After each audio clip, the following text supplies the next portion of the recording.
When the Environmentally Responsible Aviation Project was first implemented, it was clear the stated goals would be hard to reach.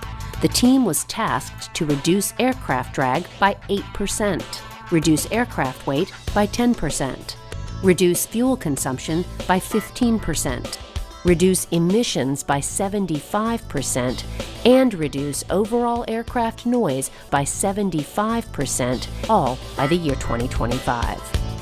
Compounding the difficulty of making such dramatic improvements was the fact that many in the aviation industry believed that the modern tube and wing-shaped aircraft had reached its maximum ceiling on efficiency.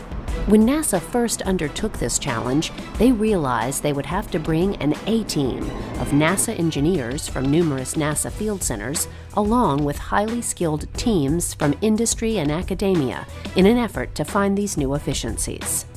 We've got new airframes, 8 different technologies that we've worked in Phase 2, a myriad of 60-something technologies we worked in Phase 1 and we looked at, and we will be delivering at the end of this year technologies that say we can meet all of those goals. So it is an unmitigated success. Every one of our partners in this is getting something out of it. Some of the major areas of study for the team included looking at engine redesigns, airframe redesigns, materials testing, and even developing new aircraft that integrate the wings into the aircraft body to increase efficiency. This unique design is called the HWB, or Hybrid Wing Body Aircraft. The HWB began its life as a series of computer models and then was upgraded to sophisticated wind tunnel models. Once the team was satisfied the HWB concept showed significant promise, it was upgraded to a flying scale model aircraft. 122 times the hybrid wing body models flew over the dry lake bed in California, where so many previous X-planes had flown before. And with each flight, the engineering data helped validate this unique type of aircraft design. Researchers feel confident that the strides they have made in this aircraft design will pay huge dividends in the future.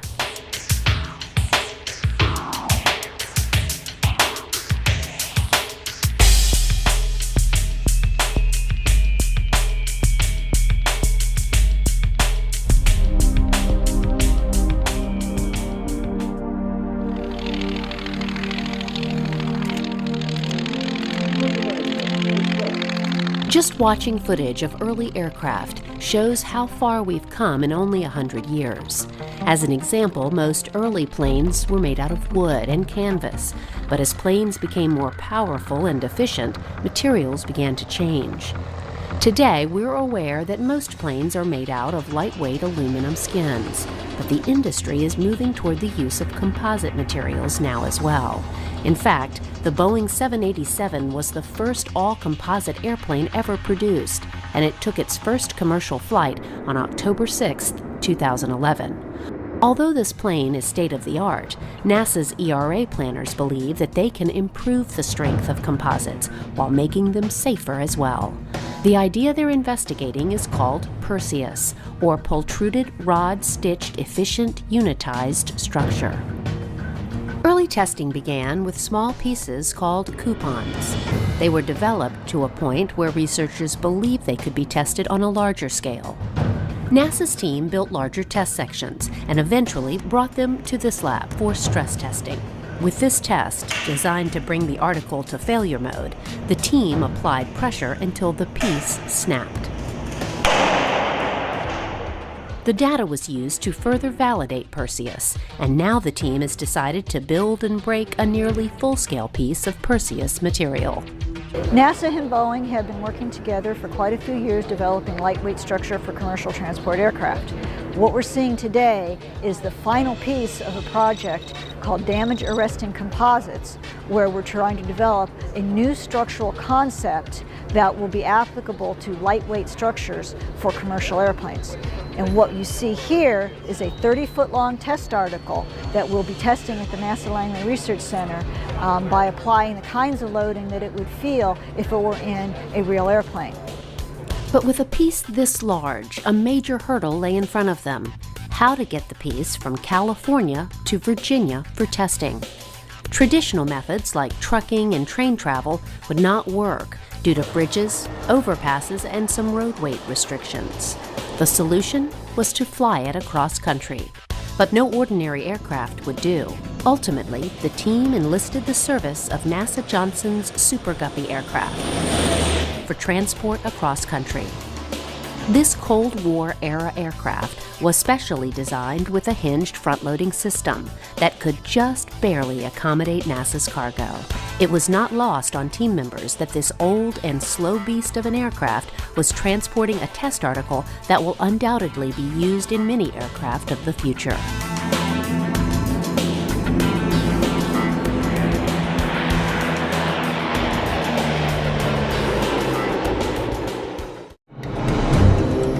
On a cold December night, the aircraft landed in Virginia for an early morning offload.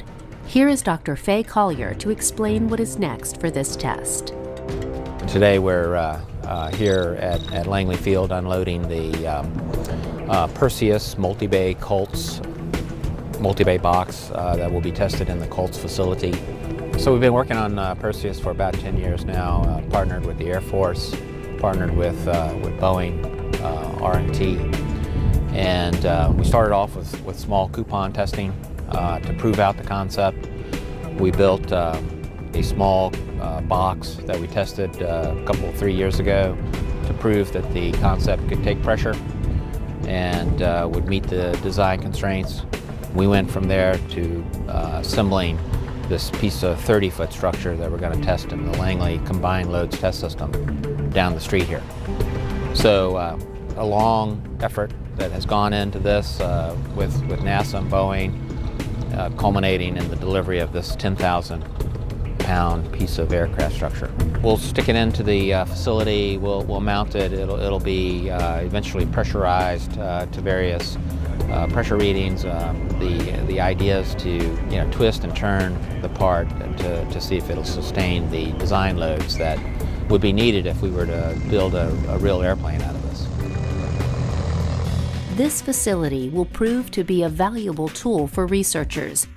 These types of tests will help in investigating damage tolerance and any repair techniques that may be applicable. One of the key test points that will be addressed in this round of testing will see how Perseus handles routine damage that might be expected, such as a technician dropping a hammer. Researchers need to understand how this new material will react if minor damage occurs. To do this, a unique test rig has been designed by hand. Here is Andrew Lovejoy to explain. So some of the things that could impact the plane are rocks or debris that's on the runway when it's taking off or landing. As I said, you could have mechanics that could hit it with a tool, or a vehicle driving by could hit it. And all those types of things can cause damage. And on the exterior, you're more likely to have a higher energy because a vehicle hitting it or something being thrown up by the tire is going to be a much higher velocity than, say, a tool drop. So barely visible impact, if you're doing walk-around inspection, it's a damage that you would barely be able to see. So if you're at that level, the aircraft has to be able to sustain the loads that it would normally see, even with that damage in place. So you have to be able to analyze and then test to make sure that you can hold those loads. So what you have to do is an impact test. So we're doing an impact test, and if you were going to impact at the top on something, you would just have a free-falling, you could have a free-falling weight that would come down and hit. And that's fairly straightforward because you have a mass and you have a height, so you can have a straightforward calculation of the energy. If you wanted to hit on the side, we have spring-loaded, but for the multi-bay box, one of the things we're doing is hitting on the keel, which is the bottom. So we have to have an impact that's going upwards. There's very limited space in Colts. You can have an air-driven projectile, you can have a spring-loaded, but those to me are less controllable. So instead came up with the roller coaster impactor. So it's really a controlled drop. It comes down the track and then it'll go up, and when it hits, it's going in a vertical direction.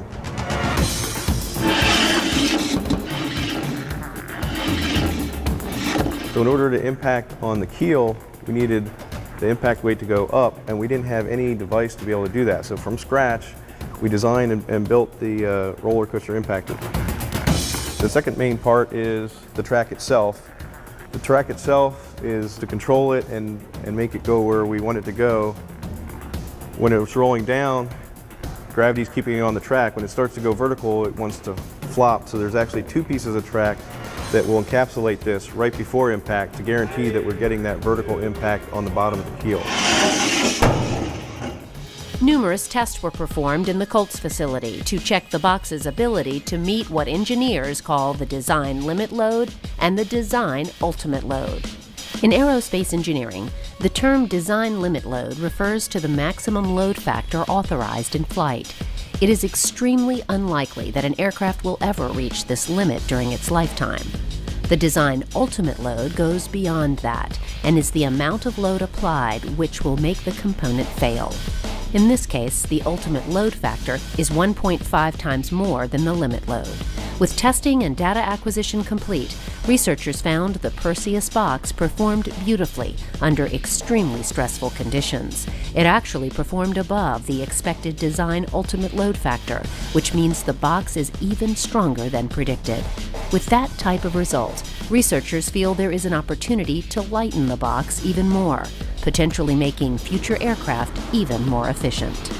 Although this stage of the testing is complete, the team has reams of data to look over and will continue working to make the aircraft of tomorrow stronger and more efficient than ever.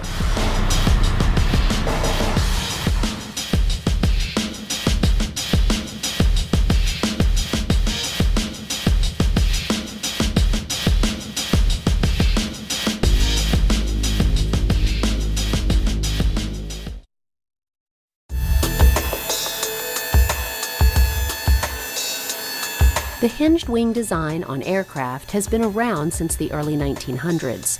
Currently, this design is state-of-the-art and almost magical in its operation, extending and retracting during takeoff and landing. But hinged flaps have drawbacks, such as high noise levels, and their design affects the flow over the wing, making them less efficient. NASA is currently working on improving specific aspects of wing design and has partnered with a small company out of Ann Arbor, Michigan called Flexus to combat these problems.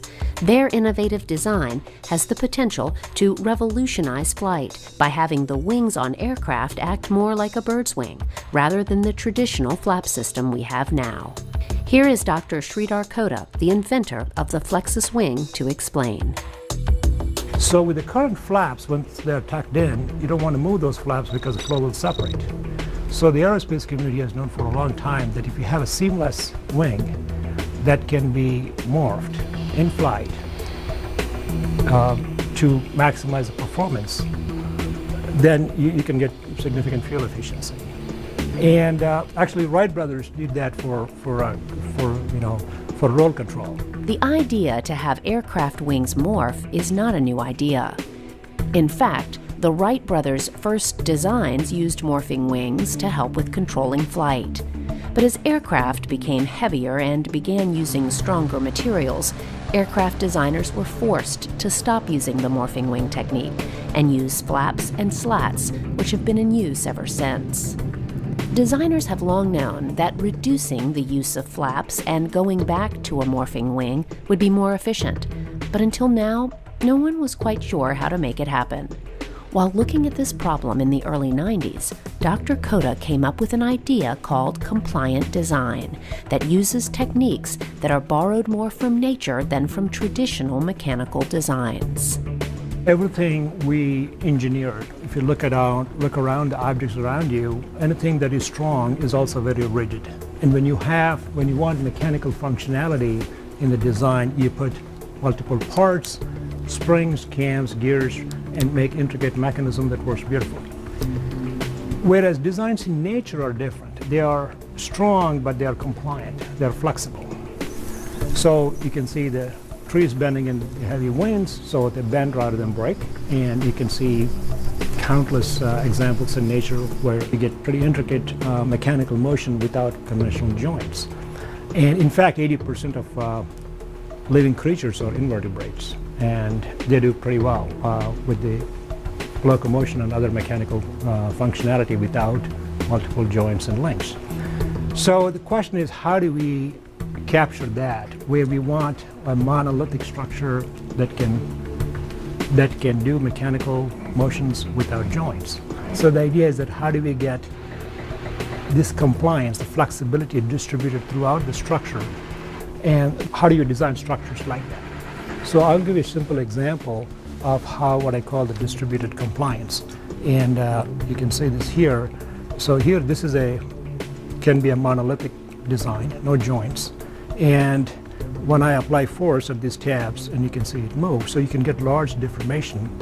But the way it's designed is you have very small stress in the structure, which means every section of the material shares the functionality, shares the load, so the stresses are evenly distributed. That's how we have very small stress, very small strain. It works in a linear elastic strain region, so you get large deformation, and which means you can do this multiple times. You can do this millions of cycles and still not fail. Although the exact technique is still a trade secret, the Flexsys team's design uses a proprietary algorithm in a way that minimizes the force it takes to morph the wing to a prescribed shape. This technique also has inherent mechanical advantages in that it is very stiff to external loads. Simply put, the design is incredibly strong, but does not need huge motors to morph the wing. To test this concept further, NASA's ERA team decided to place a Flexsys wing on board an aircraft to test in flight. The team removed the traditional flaps from a Gulfstream aircraft and replaced them with a Flexsys wing for the initial testing. Tom Rigney of NASA Armstrong explains. The reason it's important is because one of the largest contributors of noise for an aircraft, when it comes down to approach for landing or for takeoff, there's a lot of noise that's generated by the spaces and gaps from existing flaps that are on an aircraft. And so what this does is it reduces that noise by eliminating those gaps. And they have a smooth, continuous surface rather than having gaps. And it can reduce sound within up to 4 to 6 decibels, which is significant. This technology is really helping aviation, the whole aviation industry. It's something similar to what we had with winglets. So winglets came on aircraft and made them much lighter and more efficient, more effective. And this is similar to winglets. We're going to be able to take an airplane and have wings act more like a bird. Instead of having just these boards that come down and all locked in place, you're going to actually have morphing and shaping wings just like a bird would do. And that makes the aircraft more effective in terms of flying, in terms of efficiency, fuel savings, and it's going to save hundreds of millions of dollars for the public for flying. It's also going to make planes lighter weight, which allow for more luggage and other things to go on board. And it's more of a green type of technology, less carbon in the air for the world to have to deal with later. So this is going to be really helping out the environment as well as saving money. So it's really a great technology. The first tests of this design were very successful and met all of the stringent stretch goals that engineers set out to meet. This design shows tremendous promise, and future testing should continue to further validate the time and effort that the ERA team put into this technology. NASA, in cooperation with industry partners, is truly transforming the concept of how we fly. 2025 is right around the corner, and before you know it, many of the concepts the ERA team has studied will undoubtedly be used to make flying safer for all of us.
What the president's budget means for NASA, a record-setting astronaut returns safely to Earth, and the next commercial crew mission to the space station. A few of the stories to tell you about this week at NASA. During the March 28th State of NASA address at our Kennedy Space Center, Administrator Bill Nelson highlighted what President Biden's fiscal year 2023 budget request for NASA means for the agency. It's a signal of support of our missions in a new era of exploration and discovery. The budget will strengthen NASA's position as a global leader in exploration, science, technology innovation, and discovery. It will enable Artemis missions to the moon that will prepare us for human missions to Mars. It will also further scientific discovery within our solar system and beyond. The budget will enhance our ability to better understand climate change, provide support for commercial space activities, help the U.S. maintain its leading role in aeronautics research, connect with students through STEM education, and promote diversity, equity, inclusion, and accessibility. I'm just constantly inspired by the can-do spirit that guides our agency. And I'm proud to say that the state of NASA is strong. NASA's Mark Vande Hei wrapped up a 355-day stay on the International Space Station, setting a record for the longest single space flight by an American astronaut. After undocking from the space station on March 30th, Vande Hei returned safely to Earth with Roscosmos cosmonauts Pyotr Dubrov, who launched to the station with Vande Hei in April 2021, and Anton Shkaplerov. The astronauts of NASA's SpaceX Crew 4 mission are continuing preparations for their upcoming launch to the International Space Station. NASA astronauts Kjell Lindgren, Bob Hines, and Jessica Watkins, along with European Space Agency astronaut Samantha Cristoforetti, discussed their mission with the media on March 31st. They are targeted to launch on a SpaceX Crew Dragon spacecraft no earlier than April 20th from Kennedy Space Center. Teams at our Kennedy Space Center are focusing efforts on the final major test for the agency's Space Launch System rocket and Orion spacecraft ahead of the uncrewed Artemis 1 moon mission. With the rocket and Orion at the launch pad, the multi-day wet dress rehearsal test gives teams the opportunity to practice a full launch countdown, fill and drain the rocket's fuel tanks, and other activities they might need to perform on the day of the actual launch. Our Hubble Space Telescope has detected light from the farthest star seen to date. The star, nicknamed Earendel, existed within the first billion years after the birth of the universe in the Big Bang.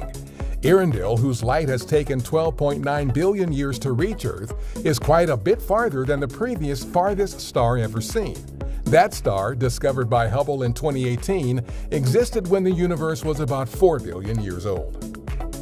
That's what's up this week at NASA. For more on these and other stories, follow us on the web at nasa.gov/TWAN.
tropical regions are among the hottest and most humid places on Earth, but also the coldest and driest. Yeah, you heard right. While temperatures on the surface can range from 80 to 90 degrees Fahrenheit all year round, they can dramatically drop as you go up in altitude.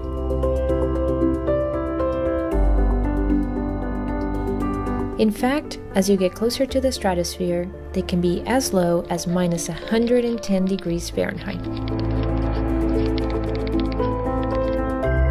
This extremely cold region between the troposphere and the stratosphere is called the tropical tropopause layer.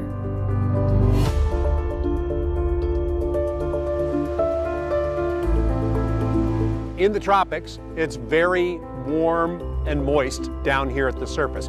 When you get up to the tropopause layer, it's very cold and dry. So it turns out that the tropopause is actually coldest in the western Pacific. Right above Guam is an ideal place because it is the coldest and the driest part of the tropics.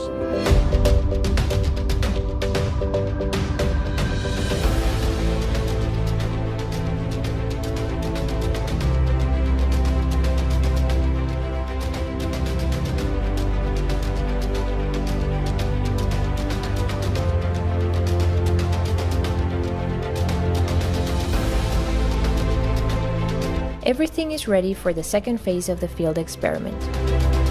We are 13 degrees north of the equator in the Pacific, our new home away from home for the next several weeks. We are in Guam.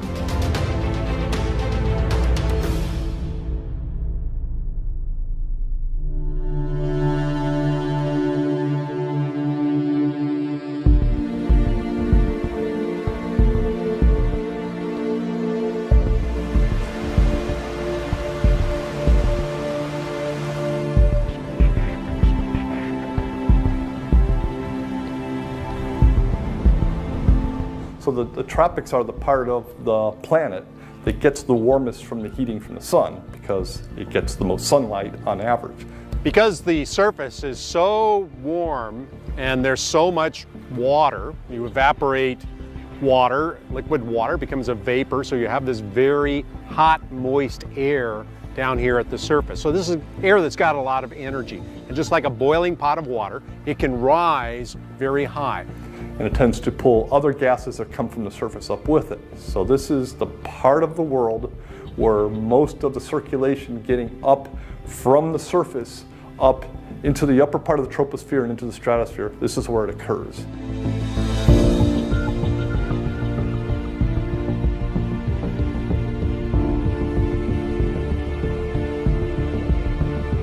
So here in the tropics, we see these thunderstorms boiling up to very, very high altitudes. And so we have a very high elevated tropopause here in the tropics. As you get convective processes going, the air rises. As you know, if you take air and you expand it, it cools really fast. And it turns out that, in fact, the warmest places in the world are in the tropics, but about 55,000 feet above us, about 16 kilometers, is one of the coldest places on Earth. So what that does is, as it cools really fast, all that water vapor in the air going up gets squeezed out. It's like wringing a towel, and all of the water starts to squeeze out. So you get cloud processes formed, it squeezes out the water. The air that comes out the top tends to be dry. You still get some water making it up to the tropical tropopause, and there the atmospheric motions transport air into the stratosphere. So air is transported into the stratosphere with a small amount of water that's left behind. And this is the area that tends to be the controlling mechanism for how much water gets into the upper troposphere and then onto the stratosphere.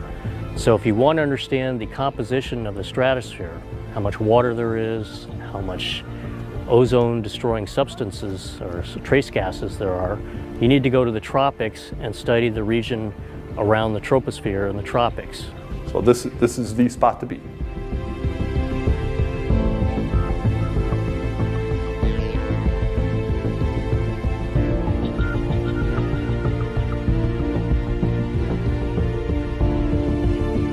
So this is the area where the ocean gets the warmest, the convection is the strongest, and then the air that comes out the top gets the coldest. And we've known that for many decades, and for at least 20 years we've known we really need to go to the Western Pacific to study the extreme dehydration where the tropopause is coldest, and where the most extreme dehydration to low water vapor concentrations occurs. Now, Guam is the coldest and driest part of the tropics. It's actually a warm region at the surface and a cold region at the tropopause. And Guam is right in the center of action. Plus it has the airfields and facilities we need to operate our high altitude aircraft.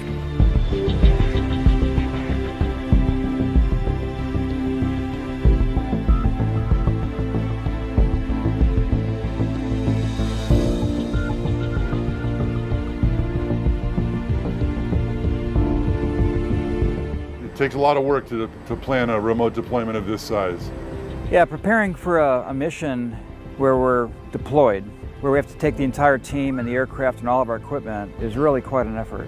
Making sure we had a hangar available to us, making sure we had office space available, making sure that we had areas that we could set up our aircraft control trailer and our instrument control trailer. It's also difficult because you're away from where you built your instruments, where you operate your aircraft. So if you have a problem, you have to ship everything here. Because when you're this far from home, so to speak, you know, you got to have everything here. Not just the airplane and the people, but all your equipment, including spares. Actually, all the work that's gone into this ATREX project has been one of the most difficult things I've ever done.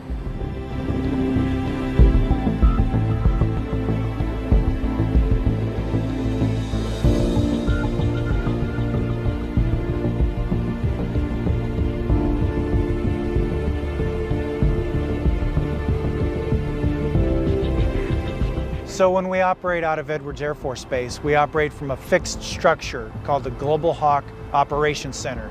That's the main command and control center for the NASA Global Hawks. Well, what's different from operating here in Guam versus operating back at Edwards is we have these mobile ground stations. So that's where we fly the airplane and operate our payloads from. So the front room, the flight operations room, is replicated with a 40-foot trailer with all the communications equipment, all the computers, all the servers, everything. And then we have another trailer that replicates the 14 workstations that the payload operations room has, and that's in another trailer. And we're basically providing the same functionality from Andersen Air Force Base in a forward location that we would have back at Edwards Air Force Base. We can deploy anywhere in the world with these trailers as long as we have the appropriate setup.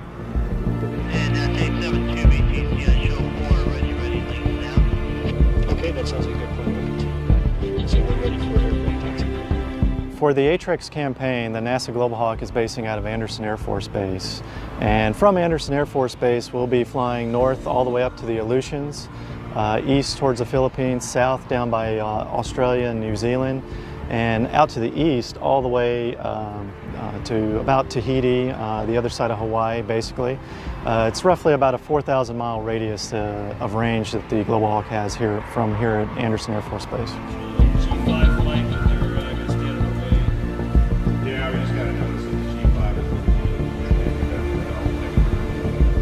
We really have daily meetings. I know certainly the forecasters, the modeling group, and our pilots meet almost every day whenever we're getting ready for a flight.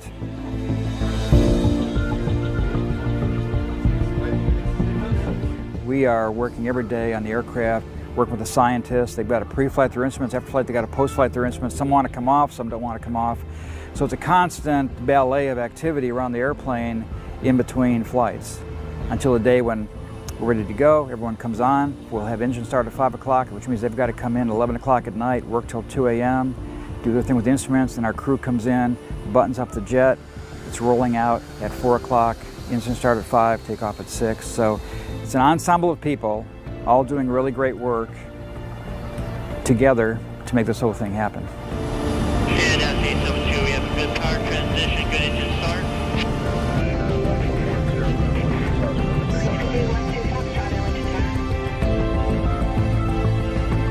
And traffic, can I get a takeoff report? Yes, sir. Runway is clear. You're going for takeoff. Roger that.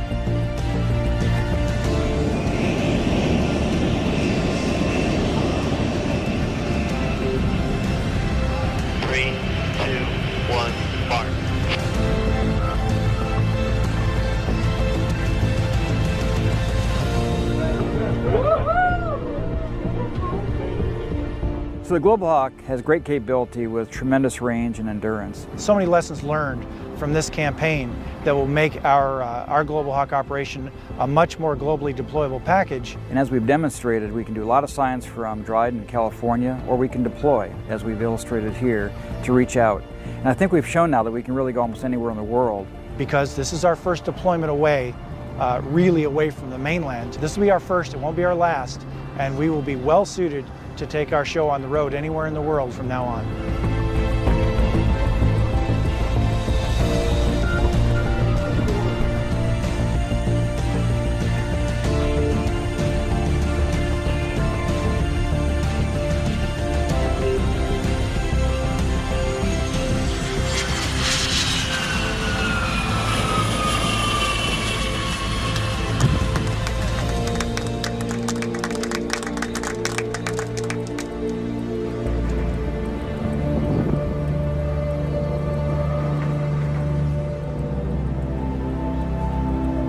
We're collecting data over the tropical Western Pacific, data that will improve our understanding of our atmosphere, weather, and climate.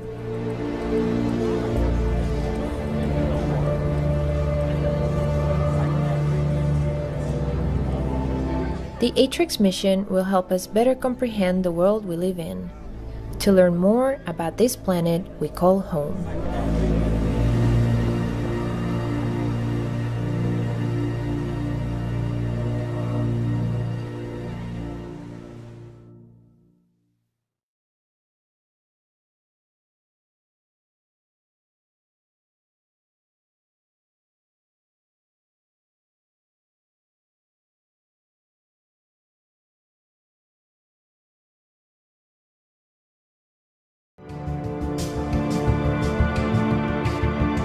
Throughout many field campaigns, we've come a long way in expanding our knowledge and understanding of our atmosphere. But this hasn't been a one-person effort. Collaboration and close coordination within the Atrix team have made this endeavor possible.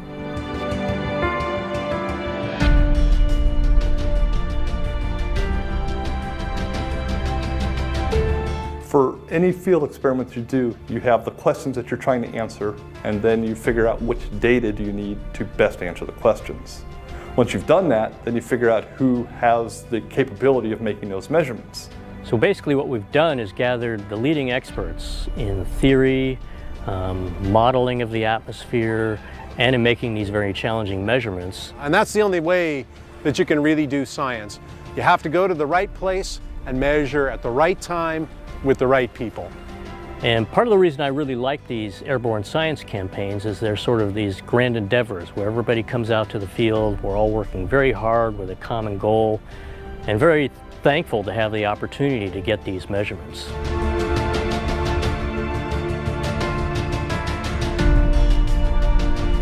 The other thing about these NASA campaigns is the data will then be shared with everybody. So it'll be used by people from all different countries. The more people who use the data, the more of an impact our data have. Because we're all basically working together, trying to understand how the atmosphere works.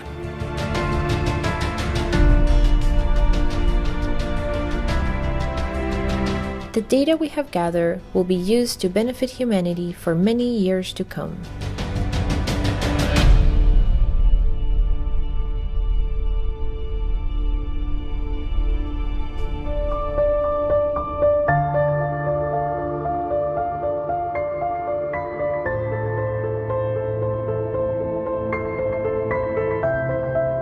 When you make an observation, that's only the beginning of the story.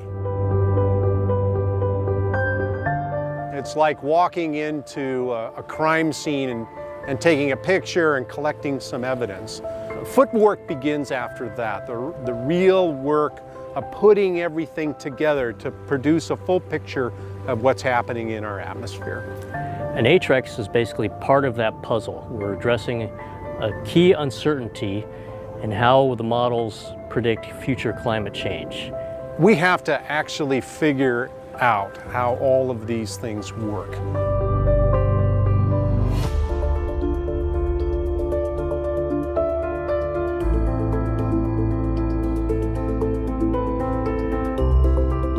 So So the real underlying objective of Atrix is to understand climate change. Now, it's well known that climate change will have dramatic effects on people and ecosystems across the planet.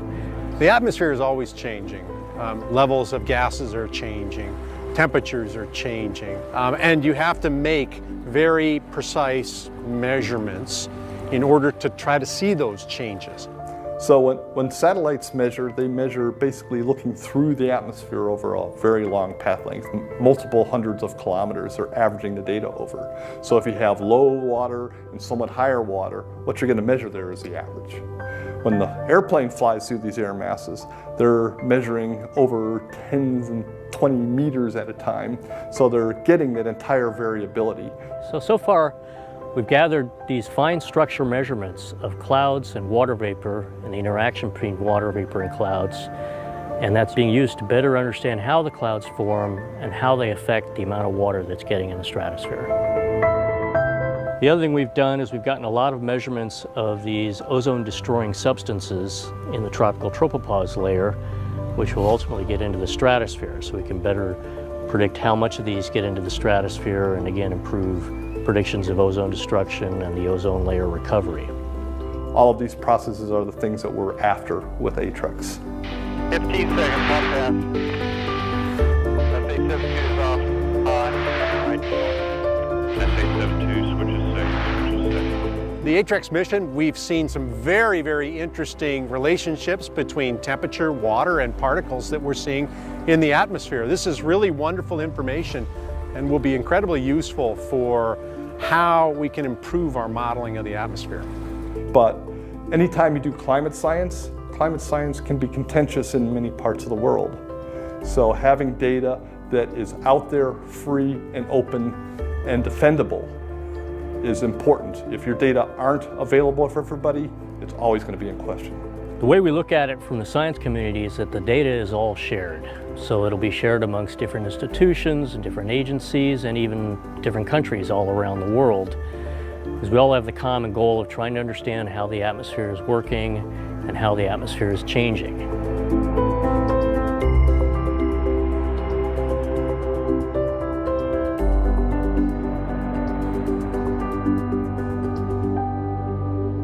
The scientists' understanding of the climate system and answering the key questions that can help resolve the uncertainties that decision makers have to make. It's key. And so we'll still need measurements, and the measurements will improve and our understanding will improve, but we'll need these measurements to further quantify how the atmosphere is changing. The more we understand the processes, the better off society will be because of it. And some of those key processes, the only way you're going to answer them are through airborne campaigns like the one we're doing here. Our future very much depends on the understanding of the world around us, on how this complex system we call Earth changes.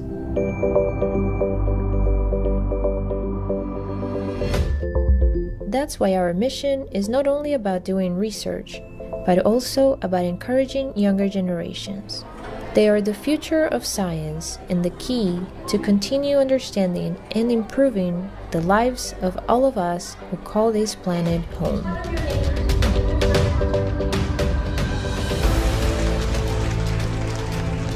The students do not normally have an opportunity to see this. To show them that there's actually stuff beyond just looking at what's in a book is very invaluable. It gives them meaning and relevance to the work that they do in school. I can't stress it enough just how important it is for the students to make that connection, because that's where they make their decision as to what they're going to do for the rest of their life. It's fantastic to have real scientists, real pilots, real engineers and technicians coming in and sharing their experiences with the kids, because that brings science to life. So we are bringing our science into their classrooms, as well as bringing the students here to see our science in action. And we're hoping that this will inspire some of the students to pursue careers in science, technology, engineering, or math, and one day maybe even work for NASA.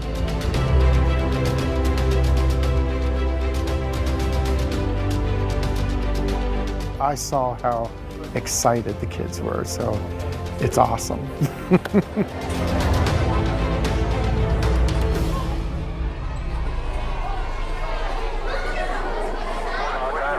Record no pump right GDC line. Make sure power, go flight. Roger, power. S1C pre-press complete, flight. Roger, you're all good. 30 seconds. Recorder at flight speed. Minus 20 seconds. Minus 20. Match release, are you ready? Ready, zero. Minus 10. Mark. 9. Starting mission. Flame burned. Engine arm. 5, 4, 3, 2, 1. All engines running. Launch commit. That's okay, flight. All right. That's launch start, right? That's fine. Hold down. Cockpit power. Get to that. Right away. Go to the So on December 24th, 1968, astronaut William Anders took a picture of the Earth. He was in Apollo 8 and he was orbiting the moon, and he took a picture of the Earth, what's called the Earthrise picture. Oh my God, look at that picture over there. Earth coming up. Wow, that's great. Oh, I got it right. Oh, that's a beautiful shot. And you look at that and the vastness of space with this gray moon, and you realize what a unique thing the Earth really is.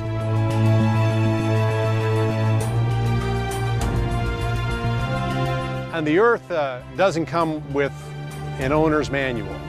It's for us to try to figure out all of the complexity that we see here.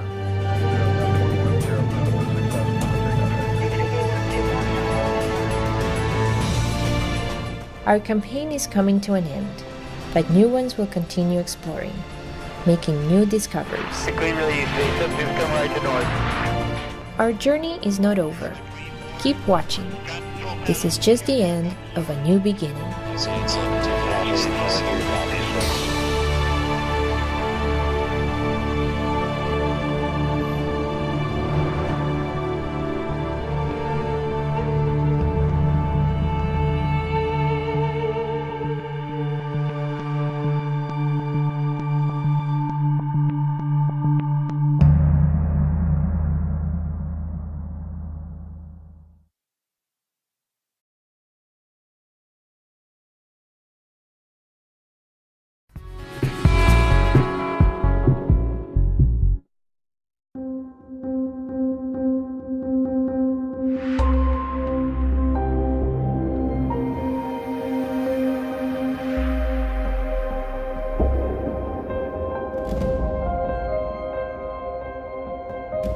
My name is Sara Morales Serrano. I'm system engineer for Clean Space, and today I'm going to try to explain you what is the problem of the space debris and what do we do at ESA to solve it. So space debris is any man-made object that is in space and that is no longer functional. As you know, we have been sending spacecraft to space since the 60s when the space flight started, and not all of them have re-entered and have left the space free.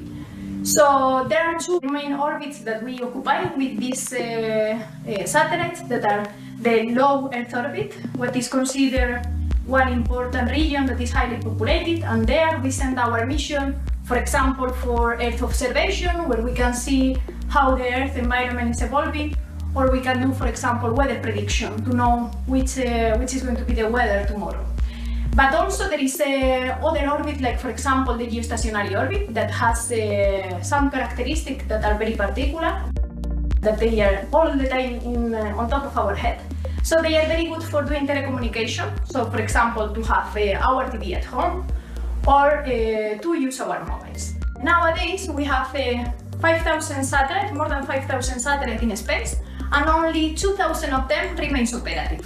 We have lots of rocket bodies, so parts of our launcher that have remained in space, and some events have created even more debris. These events are, for example, collision between two spacecraft that have generated a big cloud of debris that is orbiting the Earth, or also some other events, like for example, self-explosions of our satellite. How do we take care of the environment here on Earth? So what we do is to try to assess all the environmental impacts of our missions during the whole life cycle of our mission.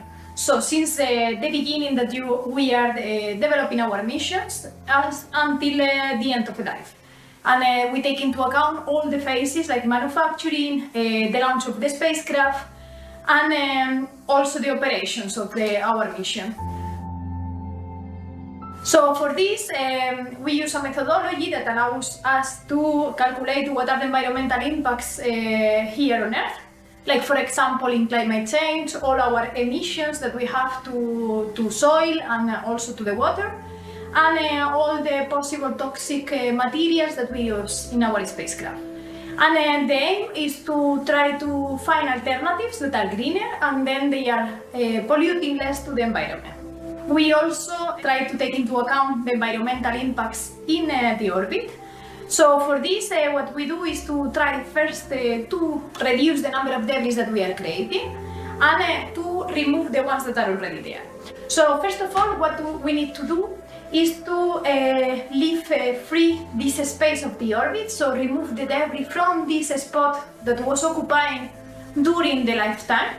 And we have requirement that states that we have to re-enter in the atmosphere in less than 25 years after the end of life. This is for the low Earth orbits, but also for the geostationary satellites. They have a similar requirement to go to a graveyard orbit.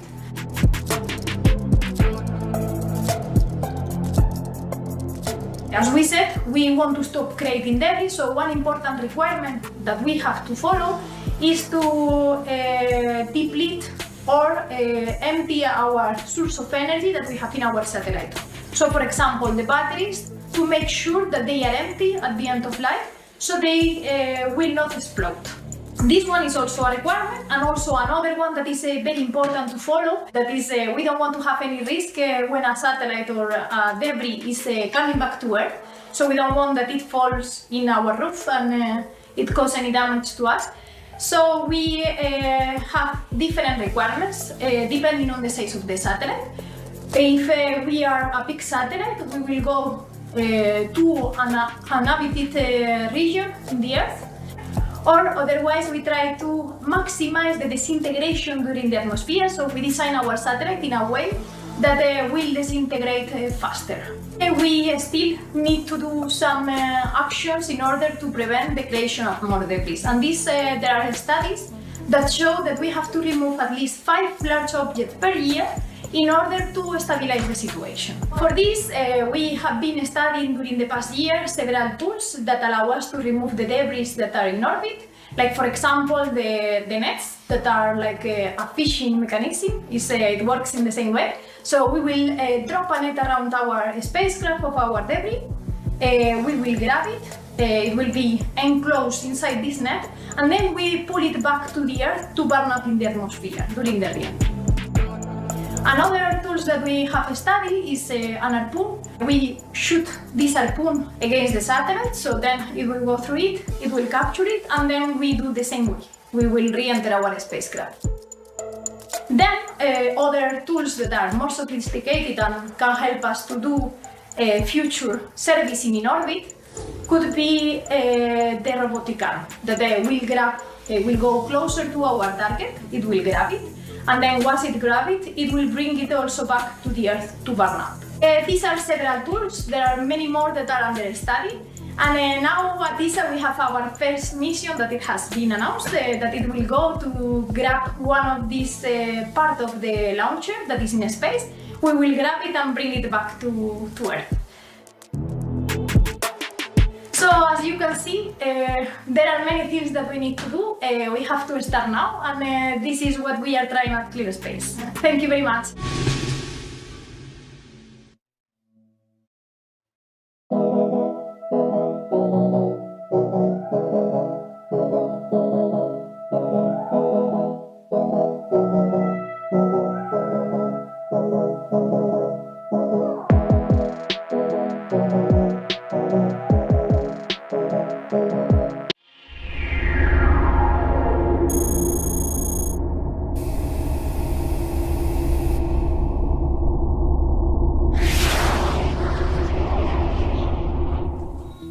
It's all about flames, fluids, and materials research aboard the International Space Station. Hi, I'm NASA astronaut Tracy Dyson. Welcome to Station Life. Houston on 2 for velocity confirmation. Steps 4, 5, and 4, 6. We're moving on to step 5. You want to go right now for that activity? Copy. Thank you. Okay, Tracy, we copy, and that's good information. We'll pass it along. Welcome back. This month on Station Life, we're going to look at how the unique environment on board the International Space Station enables physical science research.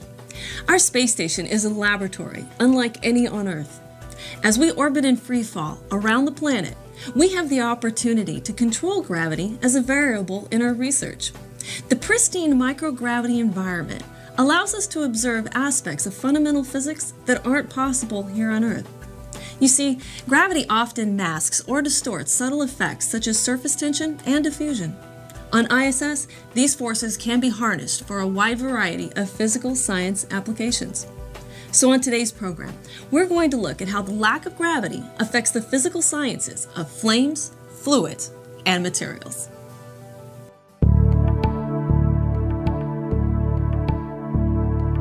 The International Space Station is the largest, most complex object ever assembled in space, and is clearly visible from Earth with nothing more than the naked eye. From end to end, the station is slightly longer than an American football field. The biggest shock, I would say, the biggest impact that I had during my flight is the first time I looked out the window of the orbiter and saw the space station. It was huge. It was huge and shiny and beautiful. Looking at it and knowing that a man-made structure that big is actually up there. The interior of this incredible structure is larger than a 5-bedroom house, with 2 baths, a gym, and a 360-degree bay window. The station's mass is almost 1 million pounds, and it contains about 32,000 cubic feet of living space. The space station functions as a microgravity and life sciences laboratory, a testbed for new technologies, and as a platform for both Earth and celestial observations. The complex is made up of multiple interconnected modules, grouped together at the center point of a 357-foot-long integrated truss structure. Power is generated through 4 giant solar arrays attached to the ends of the truss. The pressurized components include 3 laboratories: the U.S. laboratory module Destiny, the European Research Laboratory Columbus, and the Japanese experiment module Kibo. The Russian service module is the structural and functional center of the Russian segment of the station. It provides living quarters, communication systems, an exercise facility, and flight propulsion systems. Other Russian segments include the functional cargo block, 2 mini research modules, and a docking compartment. The Italian Space Agency provided a permanent multi-purpose module, which can host up to 16 additional racks containing equipment, experiments, and supplies. There are 3 modules called nodes that connect the elements of the station and provide berthing ports. The primary residential areas include the Russian service module and Node 3 Tranquility, which contains a bathroom for crew hygiene and exercise equipment, a treadmill, and a zero-G weightlifting device. The Quest airlock provides the capability for extravehicular activity, or EVAs. This is the module that provides the exit for spacewalking astronauts to go outside the station to work. The cupola is a small module designed for the observation of operations outside the space station. Similar to a bay window in a home on Earth, but with a 360-degree view, the cupola allows crew members to observe the approach of vehicles, as well as all robotic arm operations and spacewalks.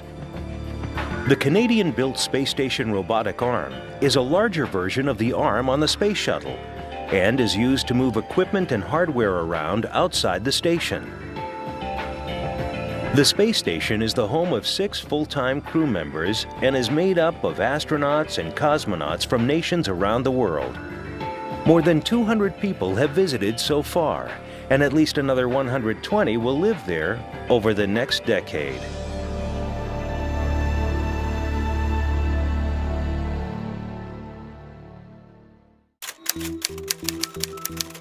When you're up there for 6 months, or in Scott Kelly's case, an entire year, it's really the working in space part that becomes kind of the thing you love the most. It's the thing that gets you through the days. You're working with these professionals on the ground, and a lot of them have spent their entire lives working on these science experiments, and here we are up there and we get to operate them. And it's really an honor to get to do that. And in many ways, those are some of my fondest memories of being in space.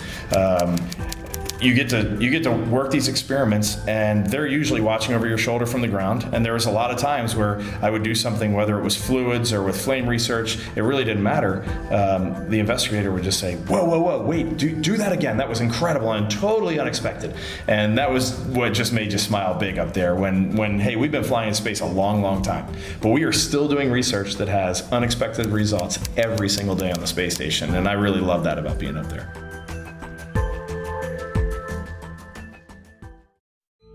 In microgravity, something as simple as a candle flame looks and behaves completely different than here on Earth. Scientists are studying combustion on the space station with the hopes to improve efficiency of fuels and reduce pollution. Isn't that cool? Fire, it is often said, is mankind's oldest chemistry experiment. For thousands of years, people have been mixing the oxygen-rich air of the Earth with an almost endless variety of fuels to produce a hot, luminous flame. There's an arc of learning about combustion that stretches from the earliest campfires of primitive humans to the most advanced automobiles racing down the superhighways of the 21st century. Engineers studying burning to produce better internal combustion engines. Chemists peer into flames looking for exotic reactions. Chefs experiment with fire to cook better food. You would think there's not much more to learn. When it comes to fire, flames are hard to understand because they're complicated. In an ordinary candle flame, thousands of chemical reactions take place. Hydrocarbon molecules from the wick are vaporized and cracked apart by heat. They combine with oxygen to produce light, heat, carbon dioxide, and water. Some of the hydrocarbon fragments form ring-shaped molecules called polycyclic aromatic hydrocarbons, and eventually soot. Soot particles can themselves burn or simply drift away as smoke. The familiar teardrop shape of the flame is an effect caused by gravity. Hot air rises and draws fresh, cool air behind it. This is called buoyancy and is what makes the flame shoot up and flicker. But what happens when you light a candle, say on the International Space Station? In microgravity, flames burn differently. They form little spheres. Space station flame balls turn out to be wonderful mini labs for combustion research. Unlike flames on Earth, which expand greedily when they need more fuel, flame balls let the oxygen come to them. Oxygen and fuel combine in a narrow zone at the surface of the sphere, not here and there throughout the flame. It's a much simpler system. Recently, on a space station experiment called FLEX, where scientists learn how to put out fires in microgravity, they noticed small droplets of heptane were burning inside the FLEX combustion chamber. As planned, the flames went out, but unexpectedly, the droplets of fuel continued burning. The flames are there, just too faint to see. These are cool flames. Ordinarily, visible fires burn at a high temperature between 2200 and 3100 degrees Fahrenheit. Heptane flame balls on the space station started out in this hot fire regime. But as the flame balls cooled and began to go out, a different kind of burning took over. Cool flames burn at the relatively low temperature of 400 to 1000 degrees Fahrenheit, and their chemistry is completely different. Normal flames produce soot, carbon dioxide, and water. Cool flames produce carbon monoxide and formaldehyde. Similar cool flames have been produced on Earth, but they flicker out almost immediately. On the space station, however, cool flames can burn for nearly a minute. There are practical implications of these results. For instance, they could lead to cleaner auto ignitions. One of the ideas that auto companies have worked on for years is HCCI, short for Homogeneous Charge Compression Ignition. In the automobile cylinder, instead of a spark, there would be a gentler, less polluting combustion process throughout the entire chamber. The chemistry of HCCI involves cool flame chemistry. The extra control we get from the steady state burning on the space station will give us more accurate chemistry values for this type of research. Wheels, I'm just getting my safety cutter on the other side of my IDA back here. Copy, Terry. A lot easier without the pool stanchion.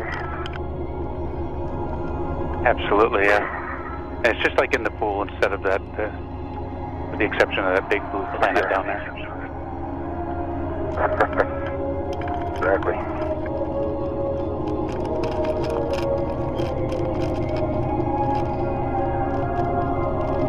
As the International Space Station flies 257 statute miles over the coast of Chile, Terry Virts, in the initial moments of his first spacewalk.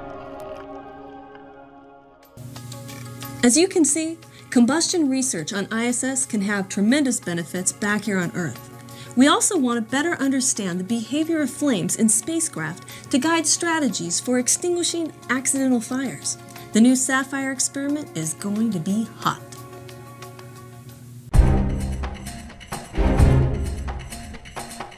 SAFFIRE is contained inside a 2-foot by 3-foot by 4-foot box that consists of an avionics bay containing the computer and instrumentation and a flow duct which holds the material to be burned. This will be carried aboard Orbital's Cygnus spacecraft during a scheduled cargo resupply mission to the International Space Station. Once at the station, SAFFIRE will remain on Cygnus until all the supplies are offloaded by the crew of astronauts. Once supplies are offloaded and replaced with trash from the ISS, Cygnus will depart. Once reaching a safe distance from the station, NASA Glenn engineers working from Orbital's Mission Control Center in Dulles, Virginia, will remotely turn on the experiment. Cygnus will then be put into free drift, while the SAFFIRE experiment is conducted up to 2.5 hours. The experiment's sensors and video cameras are designed to capture valuable data and imagery, documenting large-scale flame spread and material flammability limits. At the conclusion of the SAFFIRE experiment, the Cygnus vehicle will remain in orbit, while the data captured is downlinked to several ground stations around the globe and transferred to NASA Glenn's scientists and engineers in Cleveland. When downlink is complete, Cygnus will then begin its re-entry through the Earth's atmosphere, where it will burn up over the Pacific Ocean.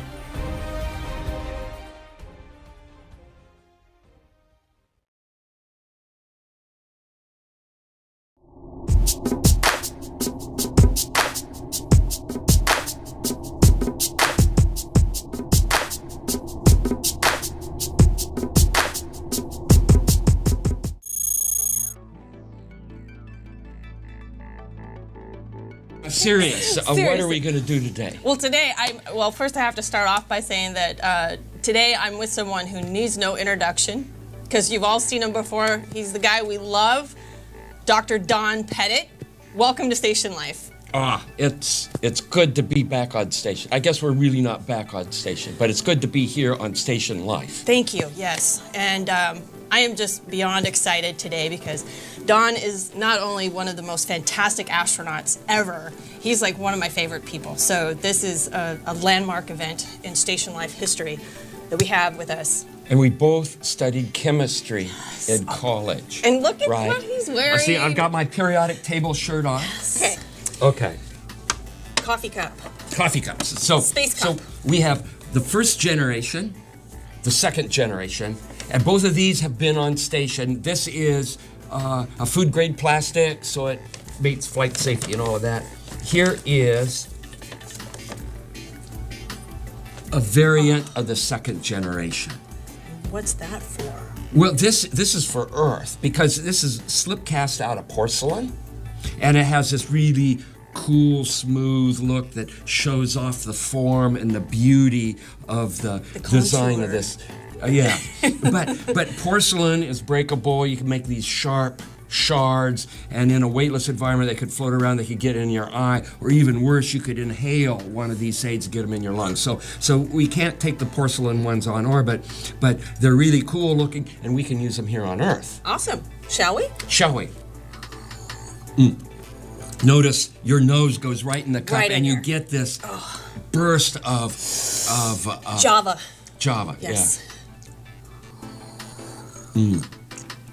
Yeah, that's a good mix of cream. You like that? Yeah, yeah.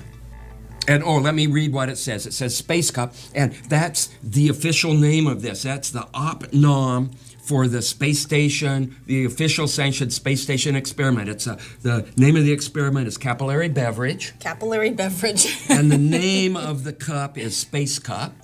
And then there are the words on it. It says Capillary Experiments International Space Station. That is so Skeletonized awesome. NASA meatball. This would be a collector's item for sure.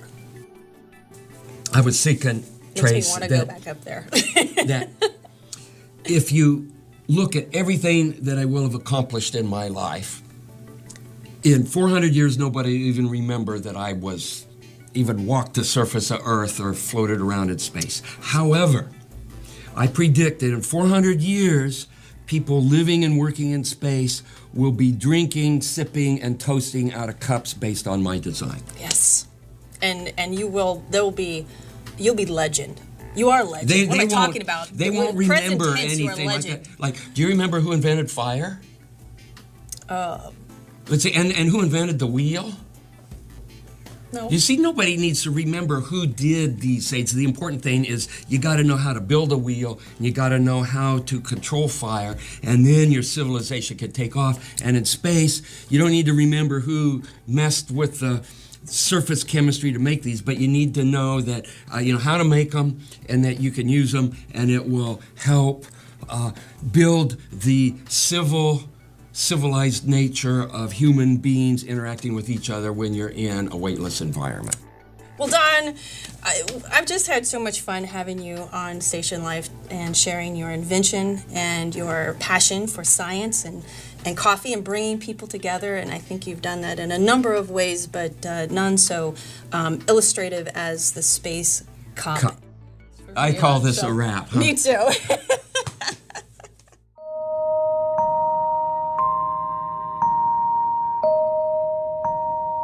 A normal coffee cup or a normal open container just simply won't work in a weightless environment because the liquid will be in the bottom of the cup and you tip it up and it still stays in the bottom of the cup. If you move it around too violently, it'll all splash out and make a big mess. So we end up having to drink our beverages through a straw from a bag. Makes you feel like you're a big insect sucking the juices from another insect. I wanted to see if I could figure out a way to have an open container cup in a weightless environment which would allow you to drink your tea and your coffee in a manner that's commensurate with how people drink their beverages on Earth. Taking some of my surface chemistry that I learned in college, I devised a cup with a special shape. The cross-section looks kind of like an airplane wing where it has a cusp, and the cusp will allow channel flow so the liquid from the bottom of the cup will float up and just park itself right next to the rim, and then you can drink it. And it allows a crew to share a communal beverage. You could share tea. Maybe you just come in from doing a spacewalk or something and you want to celebrate a little bit. If you have a real cup, an open container, it's so ingrained in human beings, it's so ingrained in culture, it adds back the dimension of what it's like to be a human being in a civilized way.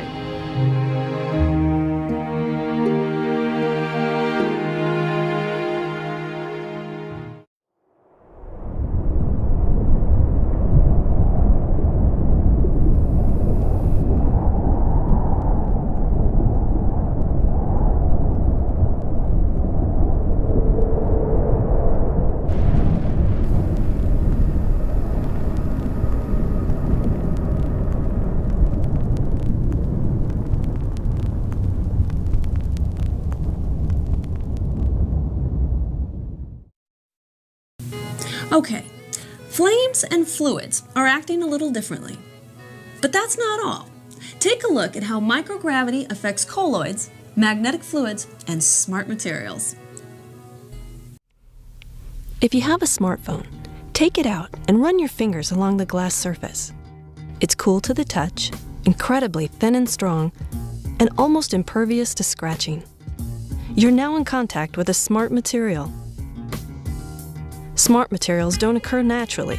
Instead, they're designed by engineers working at the molecular level to produce substances made to order for futuristic applications.